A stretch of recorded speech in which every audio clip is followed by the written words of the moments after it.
My precious friend, God wants to do the impossible in your life. मेरे प्रिय मित्रों, परमेश्वर आपके जीवन में असंभव को करना चाहता है। With God, all things are possible. परमेश्वर के लिए सब कुछ संभव है। Luke 18:27. लूका 18:27 में Jesus replied, "What is impossible with man is possible with God." यीशु ने उत्तर दिया, जो मनुष्य के लिए असंभव है वो परमेश्वर के साथ संभव है। Today, whatever you say is impossible to happen in your life, God is going to make it possible and bless you. आज जो कुछ भी आप कहते हैं कि आपके जीवन के लिए संभव है, परमेश्वर उसे संभव करके आपको आशीष देंगे। When does God do the impossible in your life? परमेश्वर आपके जीवन में असंभव को कब पूरा करते हैं? Firstly, when you sanctify yourself. सबसे पहले जब आप अपने आप को शुद्ध करते हैं। Joshua 3:5 says, यहोशू 3:5 कहता है, "Consecrate yourself, for tomorrow the Lord will do amazing things among you." आज अपने आप को शुद्ध करो,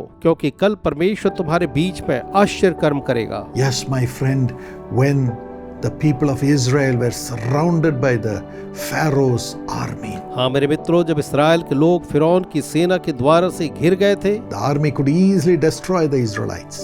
वो सेना आसानी से इस्राएलियों को मार सकती, But God went and stood in between the armies of Pharaoh and the Israel people. लेकिन परमेश्वर जो है फिरौन की सेना और इस्राएल के लोगों के बीच खड़ा हो गया। It was darkness for the Egyptians on their side, but as God stood between, it was light for the Israelites. जबकि मिस्रियों की तरफ उस समय उनके लिए अंधेरा था, लेकिन जब परमेश्वर दोनों के बीच में खड़ा था तो इस्राएलियों के लिए उस समय उजियाला था। Of course, some started committing sin by murmuring, saying we are going to die. निश्चय ही कुछ लोगों ने ये बड़बड़ाना और पाप करना शुरू किया कि हम मरने वाले हैं। But Moses spoke what God spoke. लेकिन मूसा ने वही कहा जो परमेश्वर ने कहा। Stand still and see the salvation of God. शांत रहो और देखो परमेश्वर के उद्धार के कार्य को। Just stand still and surrender to God. बस शांत रह करके ईश्वर को समर्पण करो,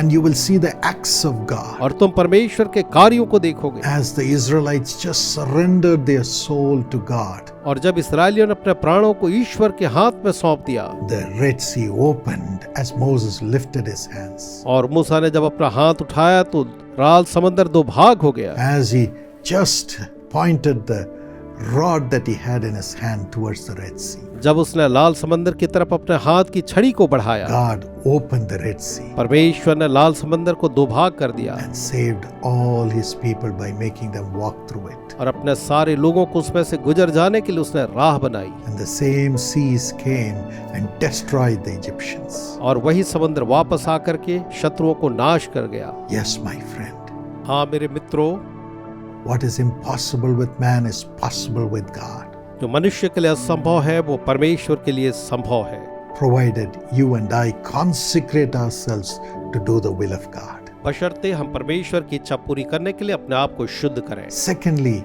when we believe and have faith, we will see God's justice coming to us in a supernatural way. दूसरी चीज, जब हम विश्वास करेंगे और विश्वास में आगे बढ़ेंगे तो परमेश्वर के न्याय को हमारे जीवन में आते देखेंगे। Luke 18:7 and 8. लूका 18:7 और 8 में हम देखते हैं, Will not God bring about justice for his chosen ones who cry out to him day and night? क्या परमेश्वर अपने चुने के लिए जो रात और दिन इसकी दुहाई देते हैं उनके लिए वो न्याय ना करेगा?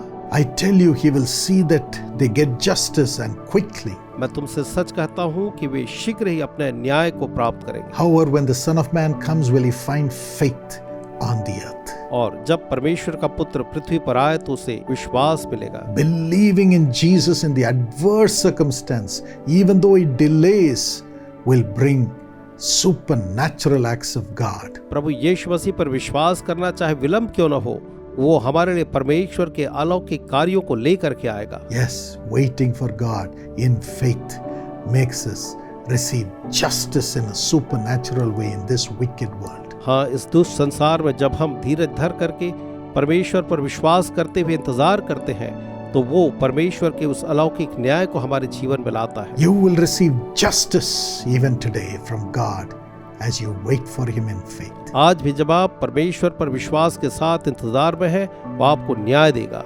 And thirdly, और तीसरी चीज, When we sow with obedience in the midst of the adverse circumstances and attacks, we will see great wonders. जब हम विपरीत परिस्थितियों में भी अपने बीज को बोएंगे तो हम विश्वास के कारण परमेश्वर का अद्भुत कार्य देखेंगे। Genesis 26:12 and 13. उत्पत्ति 26, 12 और 13 में Isaac sowed and planted crops in the midst of the famine. इसहाक ने उस अकाल के बीच में भी बीज बोया And then he dug wells.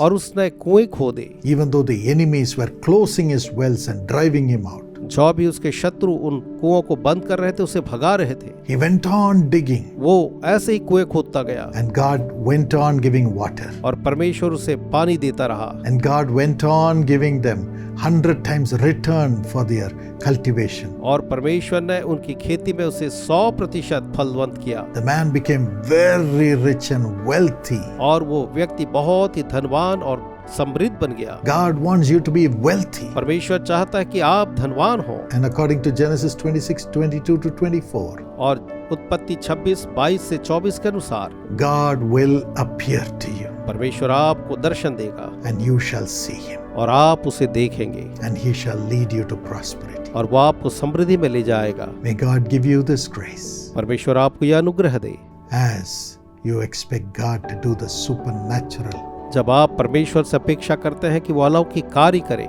through your sanctification, आपके पवित्रीकरण के द्वारा, through your faith, आपके विश्वास के द्वारा and through your sowing according to God's command. और परमेश्वर की आज्ञा के अनुसार अपने बीज बोने के द्वारा। God bless you. परमेश्वर आपको आशीष दे।